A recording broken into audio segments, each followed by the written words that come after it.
Olá, pessoal, sejam muito bem-vindos. Hoje a gente vai analisar uma das frases mais perturbadoras e, ao mesmo tempo, mais profundas de toda a história. É um clamor de angústia que, acredite, guarda o segredo de uma esperança imensa.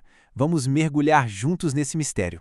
Meu Deus, por que me abandonaste? Essas palavras ditas por Jesus na cruz ecoam até hoje. É um grito de dor que levanta uma questão central, né? Como aquele que é um com o Pai pôde se sentir, de verdade, abandonado? Para a gente conseguir desvendar isso, nosso caminho vai ser este aqui. Vamos primeiro sentir o peso desse abandono, depois entender o contexto da cruz, decifrar o significado do sacrifício, tirar algumas lições práticas e, por fim, encontrar a esperança que estava escondida ali. Vamos começar sentindo a emoção crua daquele momento. Isso não é um lamento baixo, é um grito, um brado em alta voz. Uma expressão de angústia que parece rasgar o silêncio. É um sentimento muito humano, não é verdade? Quem é que nunca se sentiu totalmente só, ou talvez incompreendido?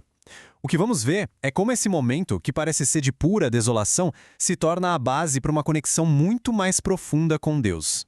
Agora, para a gente entender o porquê desse clamor, a gente precisa primeiro entender o quando e o onde. O contexto aqui é simplesmente tudo.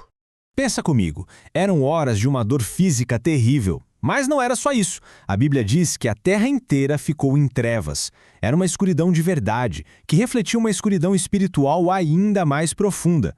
Era o ponto máximo do sofrimento. E aqui vem a grande virada de chave. Esse clamor não foi um grito que saiu do nada, de improviso.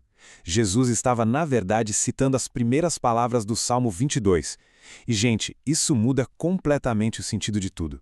Ao citar só o comecinho, Jesus estava na verdade trazendo à memória o salmo inteiro. Quem estava ali e conhecia as escrituras sacou a referência na hora. É um salmo que faz uma jornada. Começa no desespero total, mas termina numa declaração de confiança e vitória absolutas. Então, o ponto central é este.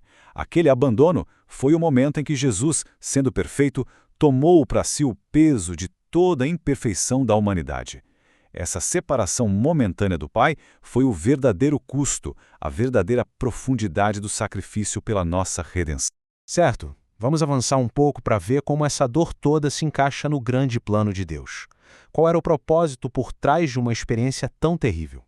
A gente pode enxergar pelo menos 3 camadas de significado aqui. Primeiro, uma identificação total com a nossa condição humana, incluindo nossos piores medos. Segundo, era o cumprimento de várias profecias. E terceiro, como o próprio Salmo 22 já indicava, era o anúncio de uma vitória que já estava garantida. Olha isso. Séculos antes, o profeta Isaías já tinha descrito essa cena. Isso mostra de uma forma muito clara que Jesus não estava apenas morrendo, ele estava carregando o nosso sofrimento nas costas para poder nos libertar dele. Portanto, o que parecia ser um momento de maior derrota, de maior fraqueza, era, na verdade, o ponto de virada de toda a história da humanidade. Um plano divino traçado desde sempre estava se cumprindo bem ali, no meio daquela escuridão. Ok, a história e a teologia são fascinantes, sem dúvida. Mas e aí? Como é que isso se conecta com a nossa vida, com as nossas próprias lutas e com aqueles momentos em que a gente também se sente abandonado? É exatamente sobre isso que a gente fala agora. Como podemos trazer essa verdade tão antiga para a nossa realidade de hoje e encontrar força nesse sacrifício?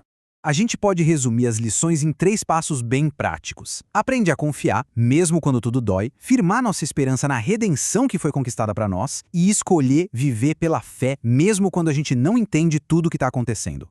E talvez este seja o maior conforto de todos. A gente não precisa fingir que está tudo bem para Deus. Podemos gritar, podemos levar nosso porquê para Ele com a certeza de que a gente não vai encontrar silêncio, mas sim a empatia de alguém que já sentiu essa dor na pele.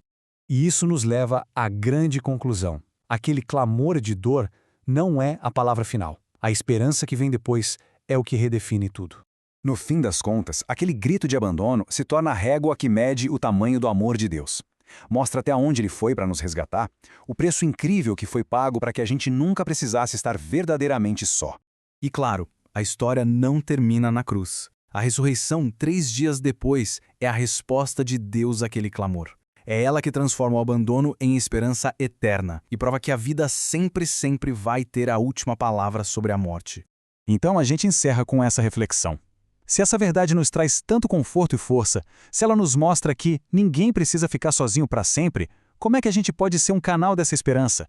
Como podemos levar essa certeza para um mundo que tantas vezes também grita no escuro esperando por uma resposta?